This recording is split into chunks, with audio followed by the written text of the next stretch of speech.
Okay, you know him from Shade 45, 50 Cent, G Unit, Hollywood Shuffle. He's a guy I've hung out a couple times. Everybody likes him. I don't know. It seems like you get yourself into trouble, Whoo Kid, but everybody always ends up liking you. And we go back over the start of this. So let's start where it all started, because in interviews, it's unbelievable in this neighborhood. You know, you grew up in Queens and all these people that are around. So what was that like? Like these guys that you were neighborhood people and now are world famous, and they were all in this really small part of New York City. Yeah, it's kind of weird. Where I was from, I was raised in Queens Village, so it's like I don't know, it's like a trilateral. So Hollis Avenue was here, Springfield was here, and Linden was like it was like a triangle. So it's weird. Where I lived in the middle. So my neighbor was like DJ Clue, Envy. Envy lived across the street from Clue. And then to the right on Hollis was Jam Master Jay, Run DMC. They all lived on Hollis. And then further ahead to Linden was L Cool J. But the thing that's so weird, there was a park called 34 Park. PS 34 is like a elementary school, but PS 34 is where if you ever wanted to catch Russell Simmons like doing drugs or heroin, he would be at the chess table.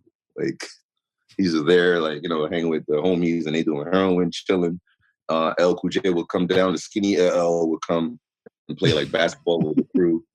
But I think the reason he worked out is because, in those days, I don't know, maybe they tried to fuck with him and shit like that because he was so skinny. So then he worked out. That's why he's so buffed up.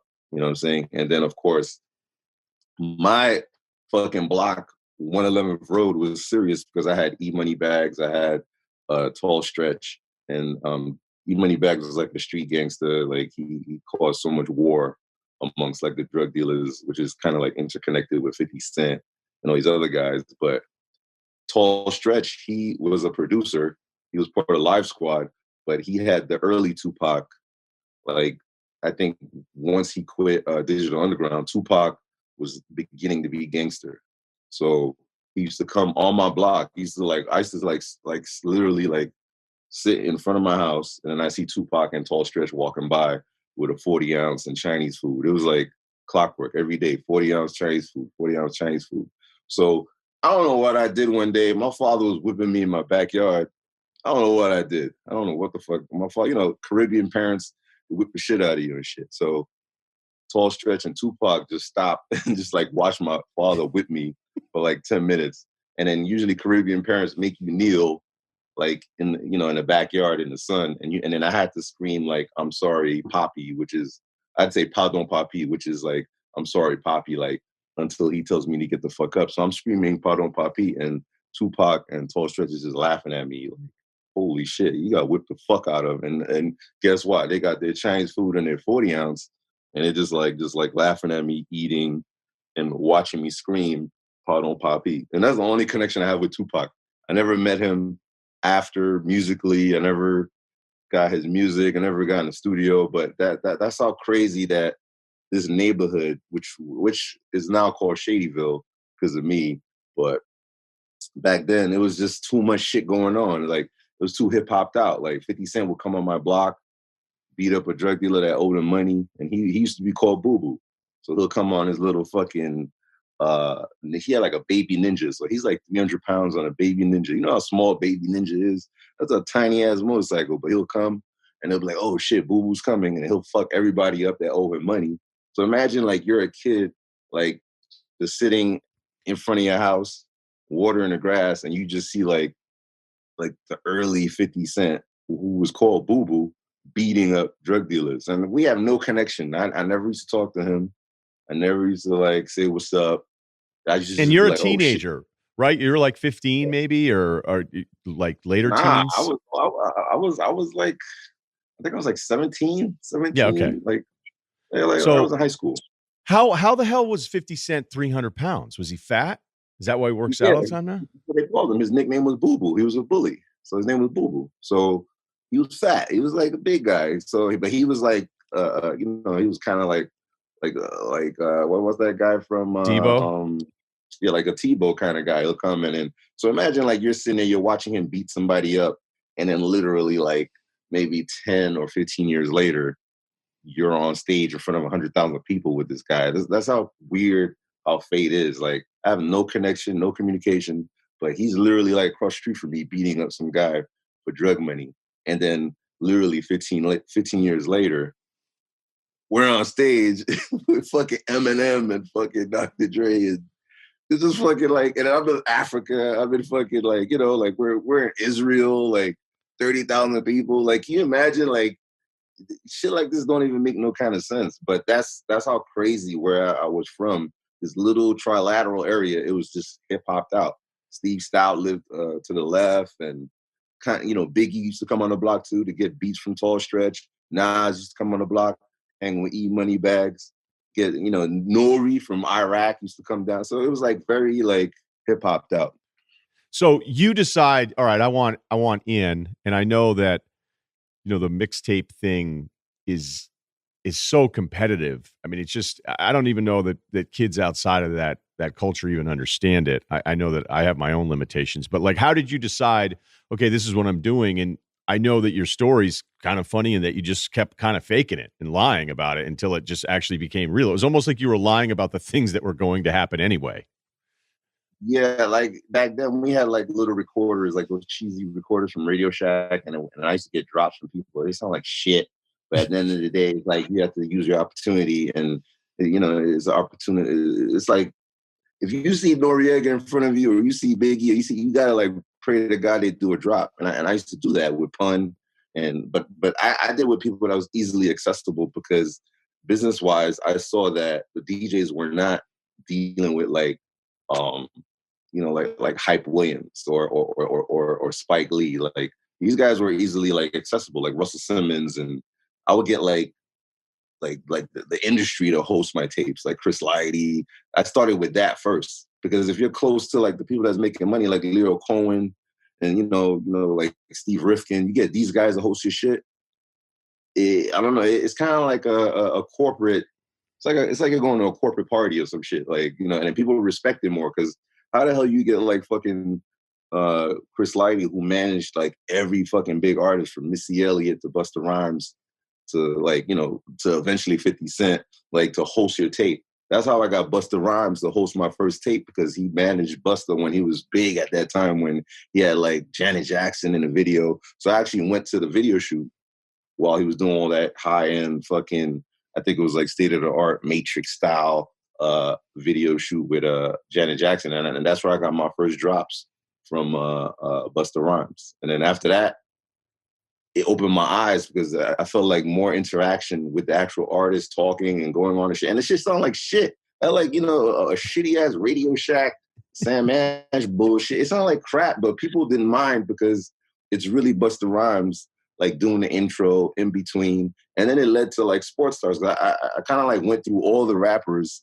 after a while where I was like, yo, let me just get like sports stars to get involved. So thank God that I linked up with 50 Cent and then we started touring.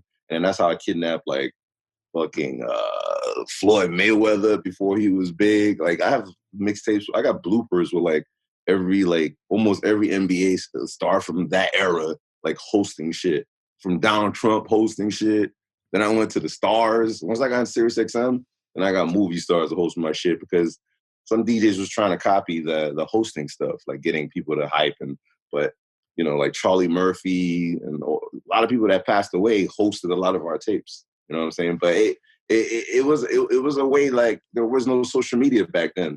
So I used their popularity or wherever they were at to promote my tape. So if Floyd Mayweather had a big fight and he's all over like, TV, promotions, fucking Madison Square Garden, whatever, because he's everywhere on TV, everybody's like part of the algorithm. Everybody's on his dick. So what I would do is if you see that there's a tape with Floyd Mayweather hosting it, it's part of the algorithm at that time because there was all we had was barely YouTube and there was no Twitter, no Instagram, nothing. So I abused Floyd Mayweather's popularity to fucking promote my tape. And he didn't even know that. He hosted it, talking shit. Yeah, I'm the best. Whoo Kid dropped that shit. But at the same time, him fucking somebody up, if he won that fight, that's more tapes I would sell. It's weird. Like I was like, I used to be yeah, like, but it makes sense. Yeah, I Yeah, mean, honestly, it's more creative than tagging somebody or having to have them retweet you, but it's kind of in the same family. a lot of Uh, DJs never thought about it like that. You know, Mike Tyson, like you get Mike Tyson to host his shit, he just knocks out fucking Buster Douglas. He knocks out this guy. Every time he would knock people out, people more tapes. Like stores will keep calling me, yo, we need more of that Mike Tyson mixtape that he's hosting. Like they don't even care about the music anymore because it's just from visually. Like you walk in the store and you just can't believe it. There's a fucking Donald Trump hosting a tape. Like, and that's at that time he was like, you know, everybody was on his dick because of his money.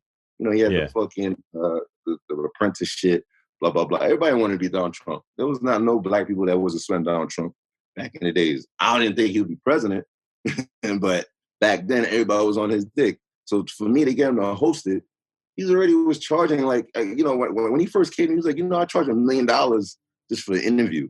I charged like 100,000 for drops. I was like, what? The fuck out of here, yo.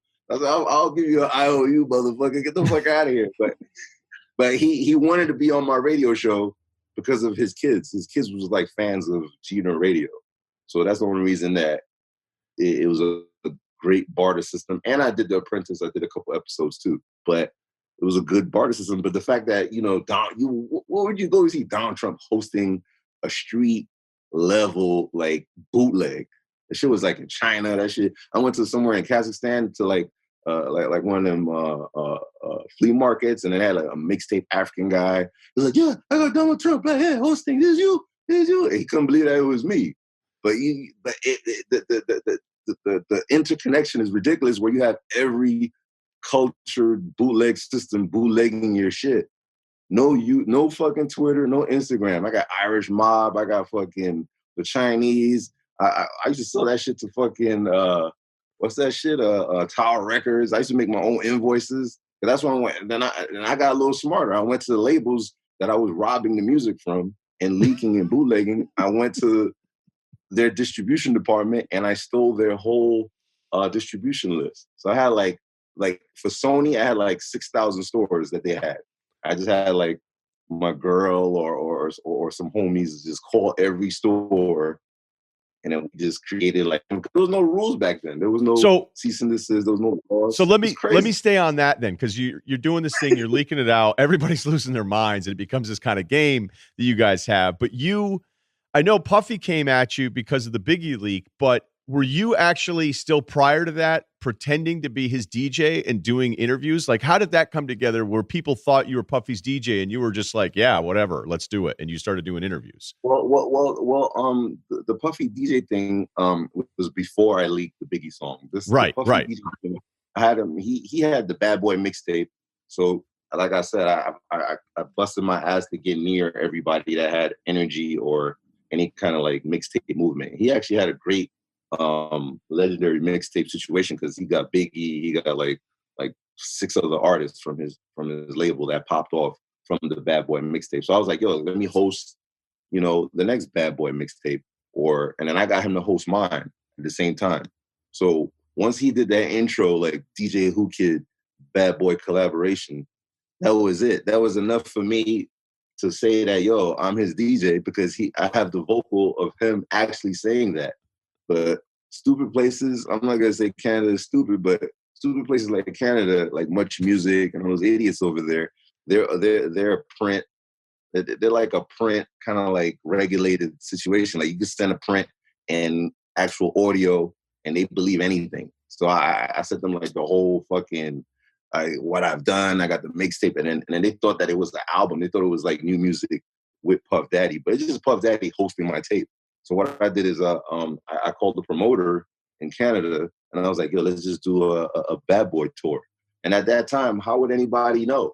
You know, there's no Instagram, there's no way to tweet, yo, Whoo Kid's lying. He's over here in fucking Regina, fucking touring or Calgary. Like I did like 8 cities, and when I went to Toronto, I did Much Music. But when I went to Much Music, I kind of like spiced it up even iller, because I went and bought a Sean John suit in New York before I even got there. So I had the whole, you know, those mafia mobster fucking Sean John suits, and I came in and people were like, ooh.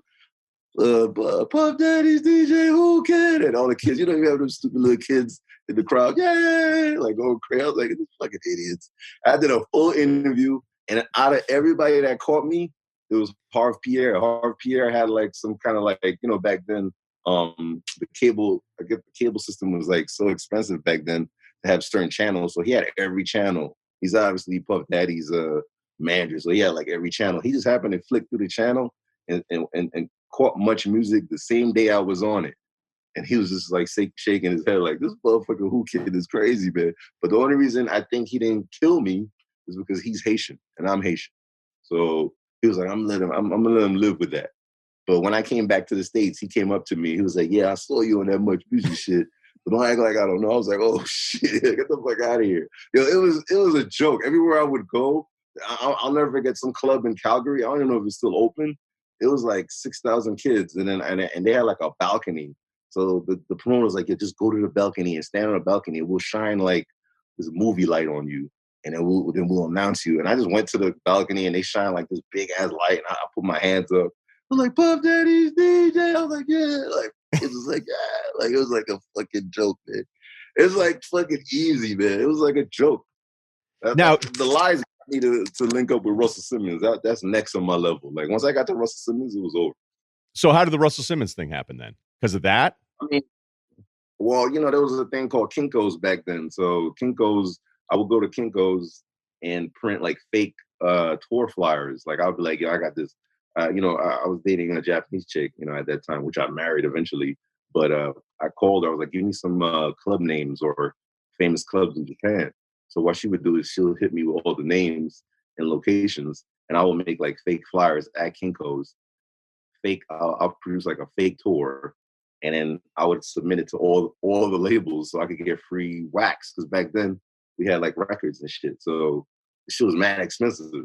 But for some reason, my flyer got to Russell Simmons at Def Jam because I think he had to approve like a lot of the wax to go out because it was an expensive like situation to give away to every DJ. And I just get give it to every DJ, but Russell Simmons was like, who the fuck is this DJ from Queens that's always in like Asia? He just finished like a whole Japanese run. And then, and then the funny thing is at that time, Chris Lighty was the assistant of Russell. So I got cool with him because he's the one that gave Russell Simmons the flyer. So Russell Simmons like, get this motherfucker in here. He's from Queens too? Where's he from? Well, he's like near Hollis and Spring. Like, Hollis? You'll get him in here. So I already knew the certain words that'll get Russell Simmons like, kind of like, yo, who the fuck is this guy? I got in there. I was like, yeah, you know, I got this big ass tour. And, you know, I don't know, they just love me out there. He was like, what? You from Queens? So after that, he put me on Chris Lighty's little brother, Mike Lighty. So Mike Lighty was in charge of giving him the wax. But once I got cool with that little section right there, then it was over. And that was it. I just kept getting free shit, and I just kept going to Kinko's, printing out flyers, printing out shit. I did it everywhere. But Russell Simmons was like the cake because once he approved me, then everybody fell in line because Def Jam was at the top of the tier of like hip hop. Okay, so let's go back. How does 50 Cent transition from almost this Omar Wire character where he's beating up drug dealers? He weighs 300 pounds. He's got his little like how does he's boo-boo. Yeah, right. So how does he go from Boo Boo to? Because I remember when that first thing came out. You know, again, this is me just getting out of college. I was living in Boston, and we're like, wait a minute, like this is different. Like his whole cadence, everything was just so different. And now you're hooked up with this guy from the neighborhood, but like you're part of G Unit, you're part of his crew. So how does that all happen? Well, he got shot up, and they tried to kill him. So at that time, my cousin Shamani XL was managing him. So once he got well and he's recuperating, they wanted to get into like promotional back into the game. So they came up with an idea to put like, because I was doing mixtapes anyway. I was leaking everybody's shit, bootlegging. But Shaw Money was like, yo, we want to start like a new style of mixtape where we're going to steal everybody's instrumental and 50's going to do it over. But before you even go over there, 50 wants to meet you because we're going to need a DJ to do these this little hood run we got to do. So I was like, what? He said, yeah, you got to be the DJ because we're not hiring or we're not interviewing people because they just tried to kill him. So who tried to kill him? Who tried to kill him? We don't even know. To this day, it's like, it's one of them hip hop mysteries or whatever. They don't want.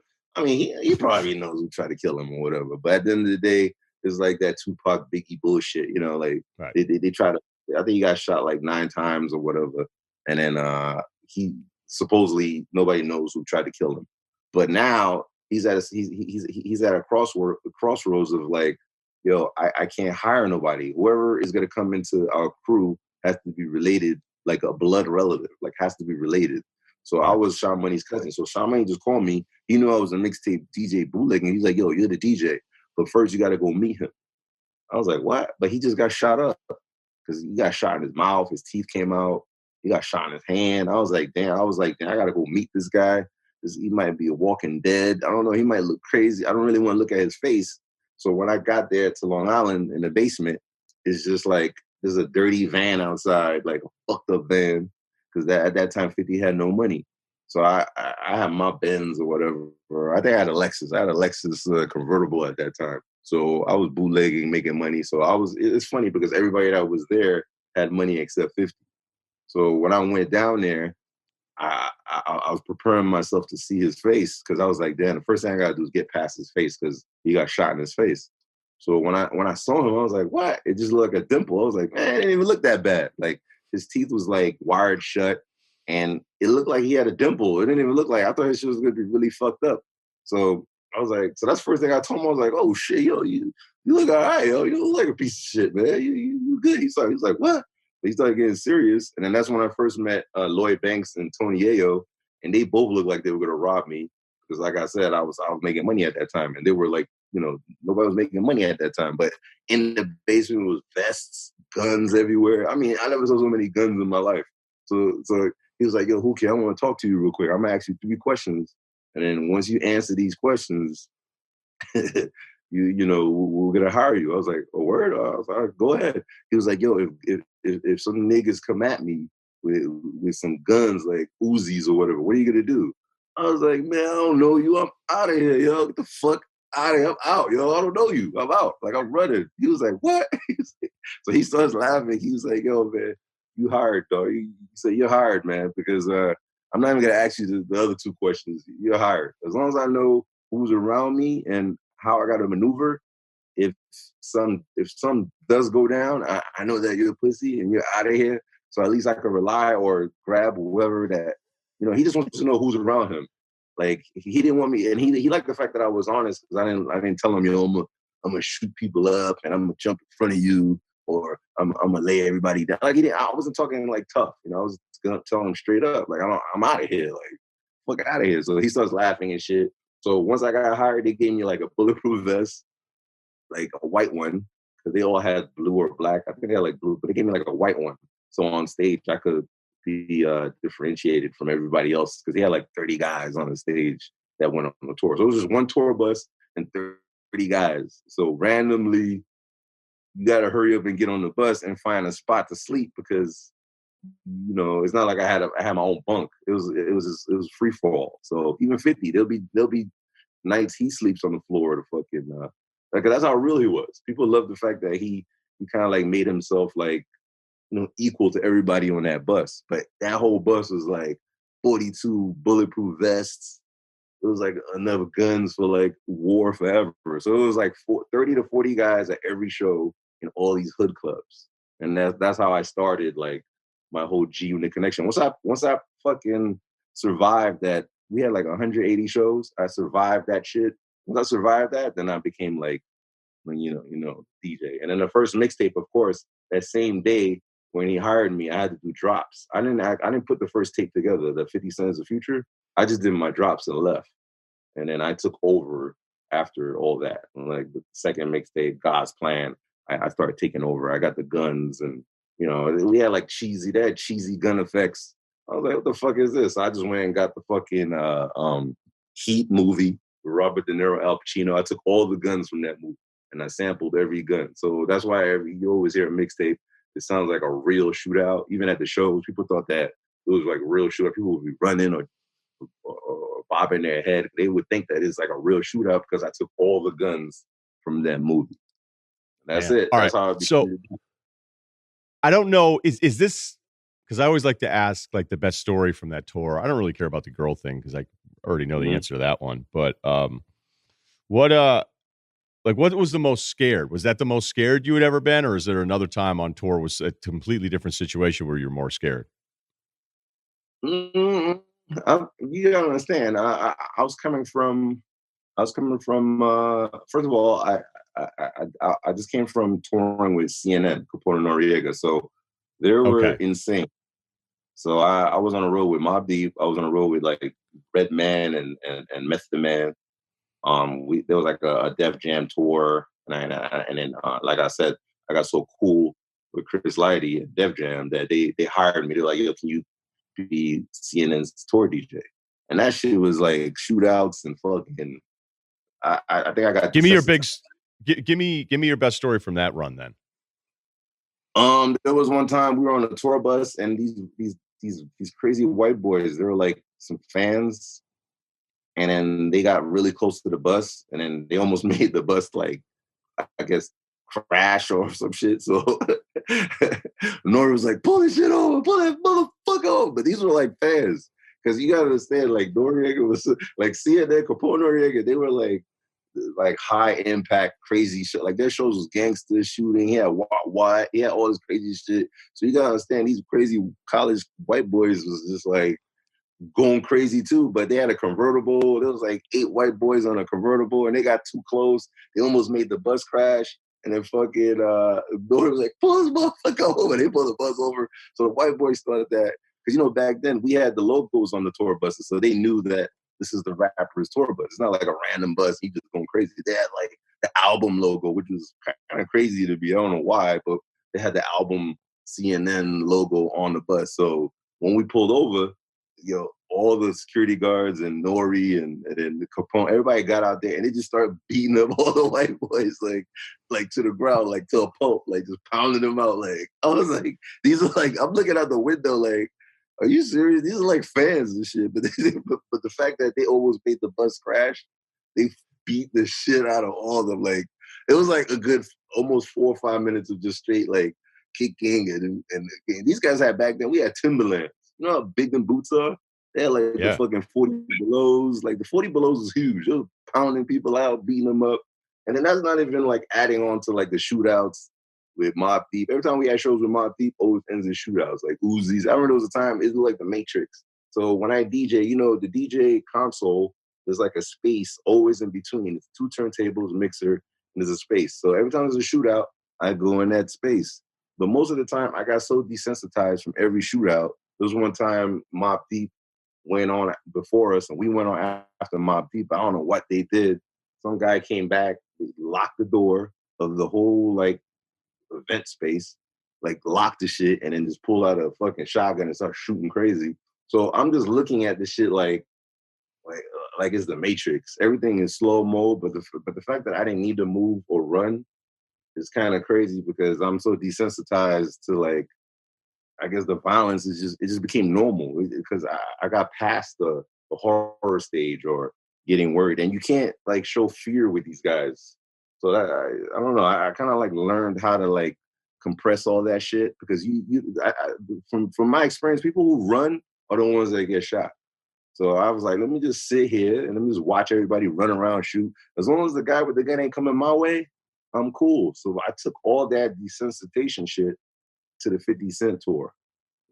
So seeing 50 Cent, like I see fans get beat up, blood everywhere. There was a guy that got killed one time in the back of. That's why when you see Get Rich or Die Trying, that scene where the guy died in the back, like that somebody died one time, but we couldn't cancel the show because if we can't, if 50 Cent was like, yo, I ain't doing the show because there's a dead body there, it would have been more dead bodies. So while they were doing an investigation, like that shit ain't got nothing to do with us. It's just some street bullshit that happened. And then we came like at 1:00 to get ready to go on stage. There's a dead body in the back of the club.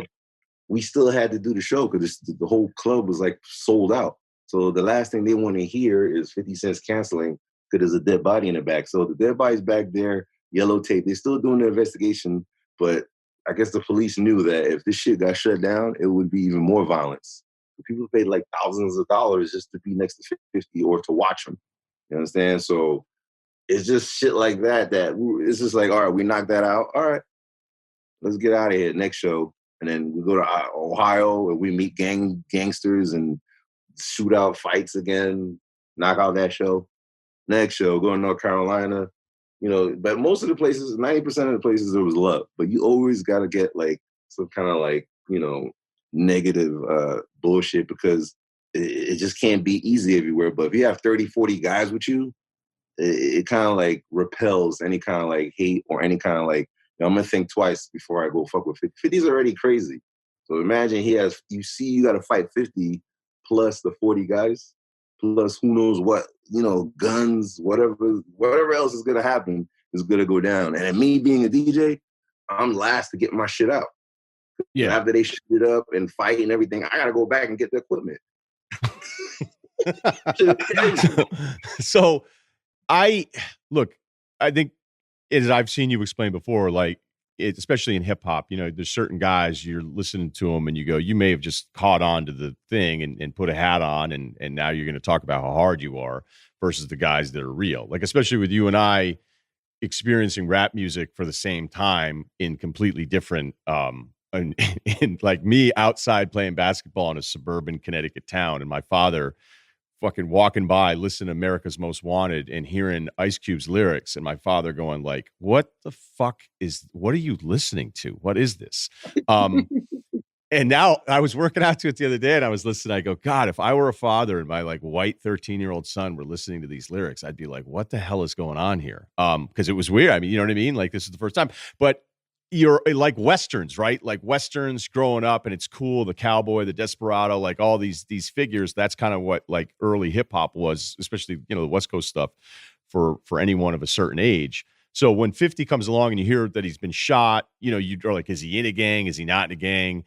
And then it's kind of funny to see how he's gone corporate, but he still hasn't necessarily like removed that part of his personality where he's still like, don't fuck with me. What is it about him that's not like a lot of those guys don't usually have the long successful career in a bunch of different venues because it's like, no, eventually you have to get a little bit more corporate. It doesn't seem like, or it seems like he's been able to kind of do both and still be a guy that's considered real. I think it's because it's kind of like the Scarface effect. Like, if you see, Scarface was a notorious drug dealer, piece of shit. He killed mad people, sold drugs, and then he got rich. But it's just the fact that there's a lot of courage and hustle and literally like you hear that kind of story and you can't believe that this person survived that long until he got killed. He becomes like a legend. So I remember one time I was hanging with Gaddafi because I used to DJ a lot of their events.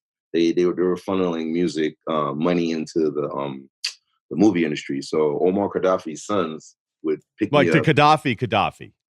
Yeah, right. Like the one that America fucking fuck up and killed and shit. So I used to DJ a lot of their events everywhere, from Toronto to like, Venice, like all these billionaire parties and shit like that. But there was one time I was in Toronto and I had to do a movie premiere for some bullshit movie. So he was there. He's sponsoring it and put money, but he used to pay me like 15 G's just to DJ, do whatever I fucking want, only because I was 50 Cent's DJ. He was a G-Unit fan or whatever. But the relationship got bigger when he saw that I was like a cool guy to fuck with too. And then he was more a fan of the mixtapes more than 50 Cent because of the bullets and the gunshots I had all over the tapes. But one time I had an event real quick is I invited Al Pacino's daughter. Al Pacino's daughter is like, she's a little heavy set at that time. She's kind of big. So you couldn't tell that it was Al Pacino's daughter. He has like mad daughters. I don't know, man, but I was mad cool with her. So I said, yo, come fuck with me at this event. So I think the Gaddafis had like the whole section empty. Like it's just for me and the Gaddafis. Like, but I didn't know, like, this is my first time even dealing with them by myself, like without 50 and shit like that. So I went there and I was like, damn, I got fucking I love caviar. I'm a widow. I don't know why I like caviar, but I went and got some crackers and caviar. So I walked away and I left Al Pacino's daughter, just chill in the VIP until I come back with the crackers. So when I went to get the crackers, Gaddafi and them comes in now. So, these guys are like, anti-feminine, they don't care about women. Like, women are second-class citizens where they come from. So they just felt disrespected that there was a woman in it. You know what I'm saying? So I'm getting my crackers and my fucking I'm just getting my crackers and my shit, my caviar coming back. And then I see them like they just threw her ass out. They did like they just threw her, like she just like they're carrying her to fuck. I don't know where they're going with her. I'm like, what are you doing? I said, what the fuck are you doing? Yo, you just threw away my guest. He was like, I don't give a fuck, man. No women in that fucking shit. This is a man's world. No women. We don't fuck with this fucking Allah, all kinds of Allah and all this crazy. So I was like, yo. I was like, all right, but that's Al Pacino's daughter. He was like, what? That's Al Pacino's daughter. Get her back over here, yo. They carried this big fat chick back like a baby, yo. They brought her back to the VIP, and it just shows you how, like, the energy where 50 Cent and Al Pacino can't be that different. Their aura got more bigger, where it could be corporate or whatever. When you see people, like white people, like corporate people say 50 Cent, like that's the corporate world, because they don't care about what he did, or he just beat up Ja Rule, or he just smack like some other rapper at Vibe Awards. He'll be with the mayor of New York City doing a charity literally the next day, because his aura got so big, and it's in everybody's DNA. You're in college listening to this shit. You more admire the story of him like overcoming. Like, if I got shot 9 times, I'll quit. I'll retire and I'll go down south and become like a garbage man. Like, I'll pick up trash and just lay low and make $100,000 a year or some stupid shit. But he just came back, went harder, went at Jay-Z, went at this guy, still killing Ja Rule, Murder Inc. Like, he never let that fucking, like, that shootout bring. People love like those kind of, and it was organic. There was no social media, because he became a hood legend. Like, you heard about it. You like, yo, this guy got shot and he's still out there. He came out with another diss record. What's wrong with this guy? So that tells you, what kind of person is this? And me, here I come in. He's already like legendarily like crazy, but by producing like other songs like Tupac and 50, Biggie and 50, Snoop Dogg and 50, I had Sean Paul. Like, I culturally, gangsterly, pimply, I threw the spices on top of a story that was already too crazy. So you're already listening to all these hits. So imagine you don't listen to radio. You're already listening to like 15 fucking 50 Cent songs plus his album and leak bullshit. It just makes you bigger than you are. So it doesn't matter like what he's done. He could smack like 20 people in a row. He'll be hanging with Obama like the next day and just like have dinner with him very cordially. Who did he hate the most though? Was it Jay-Z or was it Ja Rule? I mean, obviously Floyd isn't a rapper. The Floyd stuff where you go back and forth, but who do you think he was the one that it bothered him the most? I don't think anybody's ever bothered him, because he treats it like it's like a chess game, or when you have like a war model on the wall and you're just putting attacks, and you gotta take over this city, you gotta take over that city, and we won here, we won there. He kind of like defeated mostly, and then there's some people that he just will just keep defeating until the end of time. I think Ja Rule is definitely going to be like out of here till he's out of here, and that's when it stops. I mean, because a lot of people don't know the stories of like back then. Murder Inc. used to like, Irv Gotti had a lot of power. He probably still does. I don't know what kind of power he has now, but back then he had the Jay-Z's, the DMX's. Everybody was under his umbrella. So the Destiny Child, like Beyonce. I remember 50 had a song with Destiny Child, and then I guess Irva called like the other label, like, yo, take this guy off, get out of here. We don't fuck with this guy, because he had so many artists under him that people wanted to get with, so people would respect, like, this is a new guy, let's take him off, fuck it. So imagine you're dealing with that blackball shit in every fucking label, like every label. Then he gets dropped by his own label after the shootout. So it looked like Murder Inc. was winning at that time. But if it wasn't for Chris Lighty, like literally like not giving a fuck, because at that time Chris Lighty had a deal with Murder Inc. He managed them too. He had Ja Rule. Remember, he managed everybody.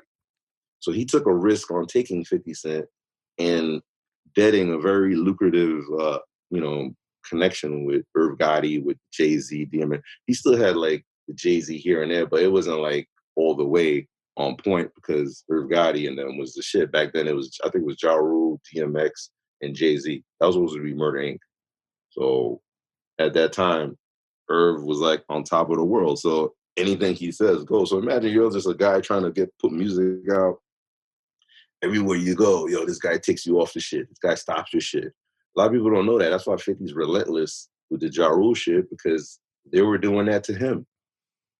Yeah, but makes sense. the fact that Eminem, like that's why like the only two people are, you know, Chris Lighty passed away, so those were the only probably two people he would fuck with. Like it would be Chris Lighty and Eminem. Eminem, Dr. Dre, you know, he really didn't want to deal with that. He finally had his shit popping. You know, he got out of the Death Row shit. It was Suge Knight. He had Eminem. He has, you know, I think he had Chronic. He's success. Why do I have to take in this guy that just got shot 9 times? Now I gotta take his beef with me. I don't feel like dealing with all that shit right now. So then Eminem was like, I'll take him. Put him under records. So how did you? Yeah, I mean, how did you hook up with Eminem to the point where? I mean, I don't know what your relationship is with him, but I mean, I'm sure that.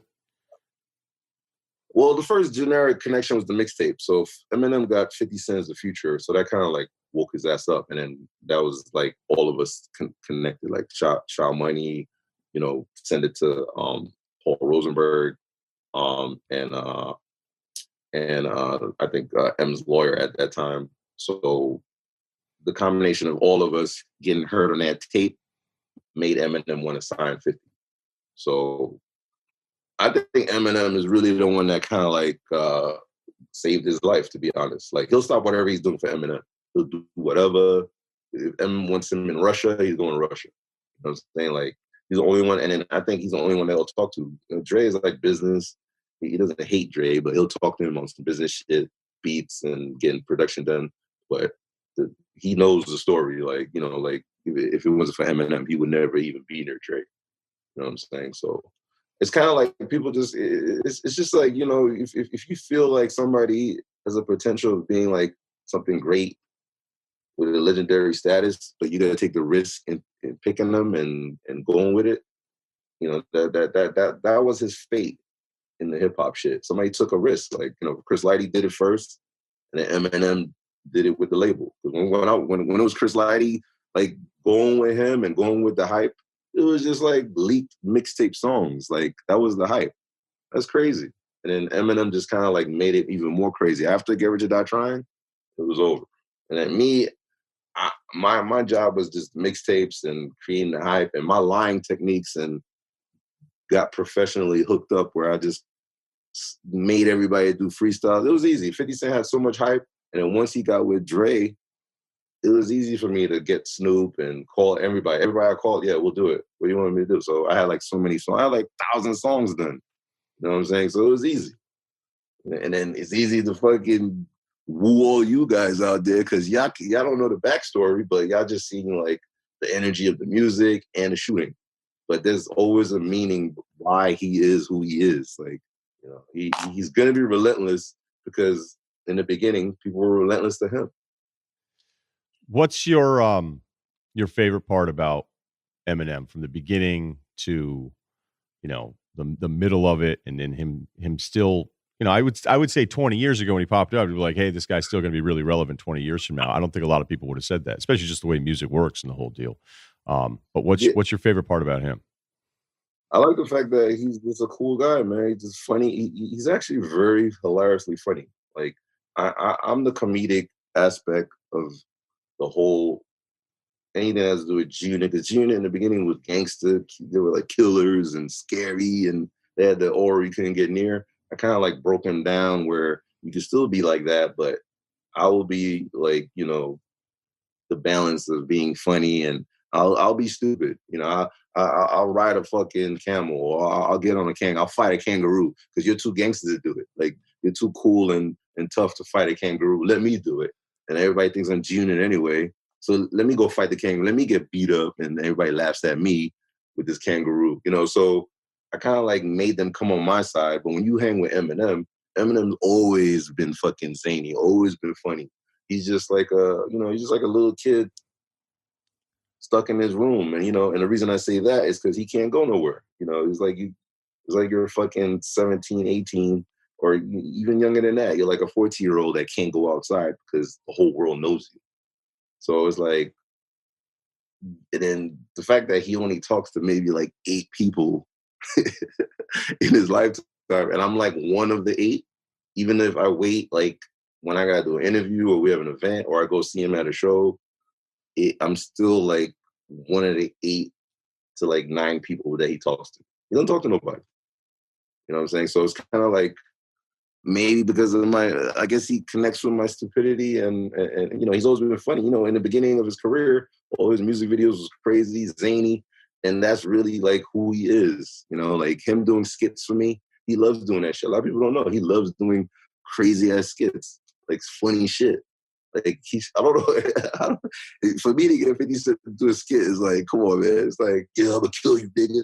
Like, but he'll fucking produce it. He'll get like impersonators. He'll get like a fake Jay-Z. He'll get like fucking somebody sound like Trump, and he gets in it and he edits it. Like he makes like production where I'll just get, nigga, I'm gonna kill you. That's what I'm gonna get for 50, and that's it. But that's the type of person he is. You know what I'm saying? And then he, I have like some wild stories on him, but he's the fucking, like, he's hands down the coolest white boy I ever met in my life. Wait a minute. So you do, or you don't want to tell him? Because look, man, you tell me what you want to do, because I don't know. I mean, hell, if you got a great Eminem story you want to share, I'm all for it. You know it. I mean, there's one, I kind of like leaked a little bit of it where in Japan, he was shooting shit up. Like, in Japan, back in the days, they had like realistic guns. Like, they were toy guns, like BB guns or whatever, but they made them so real. They look like, and they shoot like real guns. So when you shoot the BB, it's almost like a silencer. Like, so he loved going like to Asia and he'd buy like a whole bunch of these shits just to take back before they were banned in the States. Because, kids, I guess they were making them so realistic. Kids was killing each other in the hood. Like, a cop see a kid, they don't know if it's real or not. So they totally banned the guns. All toy guns have the red tips, that goofy ass, big ass, chunky red tip. So the cop could be like, oh, that's a toy gun. But back then, they looked so realistic. So what he would do, we never usually, so we're in Japan, so we have Yakuza that's like, as security. So the Yakuza is like downstairs, they're upstairs, they buy the elevators. So they're just like, making sure nobody comes to Eminem would have the whole top floor. You know what I'm saying? So I'm sleeping, and then all of a sudden, the chick I fucked just like grabbed me, and she's like, yo, what the fuck? I was like, yo, what happened? What happened? What the fuck going on? And then her friend is like crying and screaming. She's like, yeah. Somebody came in here with a gun and shot in here and shot at the drapes or shot at me. Because she said that whoever kicked the door open had a mask, kicked the door open, pulled the gun out, and then she sees the guy with the mask, and then she faints because she thought she was going to get killed. So the chick that was on the couch sees the gun, faints, and then wake up from her faint and start screaming. Like she been saw it, the guy shot, she faints. Now she wakes up after her fate, wakes up my chick. I'm just like, what? I told somebody said somebody tried to kill me. So I'm thinking that maybe somebody's trying to kill me. They think I'm 50 Cent. Or I don't know. Like I woke up Shout Money. I was like, yo, there's somebody trying to kill us and shit. Like, because we saw on the drape, they had like these little holes in there. So I was like, yo, so don't we have like Yakuza here? What the fuck's going on? So me and Shout Money we called downstairs and we called the police. Like, there's somebody with a gun like in here trying to kill us and shit. So the chick was like, where are they? So the chicks just left. They didn't even like stay, they left. So meanwhile, the police come, we do police report, all this crazy shit, we're chilling. And all of a sudden, the next day, nobody's saying nothing. We're still like, I'm with D12, I'm with Proof. I'm telling like Bizarre and fucking everybody that's on the tour, like Exhibit. I'm like, yo, somebody trying to kill us, yo. Like, I think somebody thought I was 50 because I was kind of like buff back then. So I don't know. I was like, maybe they thought I was 50 and some Japanese. Because even the night before, Eminem got this a clone. Like, he's like a copycat. His name was Partial. He was like, he looked just like Eminem. But part of the show, he would just pop up and then Eminem would shoot him. And he'll disappear. M will do like a magic show on stage. So he looked just like Eminem. So I used to like take him to the clubs and charge like 10 G's, act like he's Eminem, and he's just fucking. I would give him like $500. I would pay up all the security, like 500 each, and then maybe I'll take proof or whatever with me. And then at that, because at that time, if you see Eminem coming in the club, you're not gonna get near him. You know what I'm saying? Right. So all the Japanese people are crying, like they go crazy because he looks. The security guards look like houses. They're like huge, so they're just surrounding him, and they thought he was Eminem. But that same night, we had beef with some crazy gangster, like Japanese Yakuza dudes. The security guards don't. It's the first time they're wearing Japan, so they don't understand the culture or how serious it is. So they punched the hell out of some crazy kid, some Japanese kid, and then the kid comes back. He's waiting for us outside with a sword. Like, he had a sword. He went to his car and pulled a sword out. So I was like, yo, I'm not losing an arm in fucking Japan for no fucking beef, like some pointless beef. It's like, I don't even know why they were arguing. We got in the van and we got the fuck out of there. So that's why I told Shy, I was like, yo, I think these guys are coming to where we're at. I don't know how because we have Yakuza security. That's why I was like, yo, Yakuza is like trying to kill us and shit. The security's here. How they gonna try to kill us? So whatever. 2 days go by. 1 day go by. We're doing another show. We're still talking about this shit because nothing's been like concluded of the whole matter. So there was one night I just got. I think it was like the fourth day. We were in Yokohama or one of the cities in Japan. I think Tokyo or whatever. And I just let me get up and then I wanted to get a drink. In Japan they have all these weird drinks like with balls in it and all this toys and all this corny shit. But I didn't have no Japanese. I have no coins. I have no whatever yen or whatever the coin is. So I was waking up all the rappers. It's 4 a.m. I'm trying to wake up all the rappers. I went to Proof Room because me and Proof was mad cool on the road. So I would go to him. I'll go to Young Buck. And then I think Buck had some coins. So I took his coins. So now I come out. I'm going to the machine to get like some soda pop or whatever they call it. I see fucking Eminem with the mask. Like, he had like the fucking bandana. And I seen kick fucking Bizarre's door in. He's just shooting in the room like, and he looks at me and he just runs to his room and shuts the door. So that means he knew for like 4 fucking the whole days. time. We're fucking out of our minds, scared. We got police involvement. We do all this crazy shit, and he just never told us. I was like, this motherfucker is crazy, though. I just can't believe this dude, man. So this is the type of person he is. Like, he's out of his mind. All right, I'm gonna let you bounce after this. I like to do 5 questions and then not do them all the time with guests. So we're gonna do it with you in honor of Craig Kilborn. So a little more rapid fire.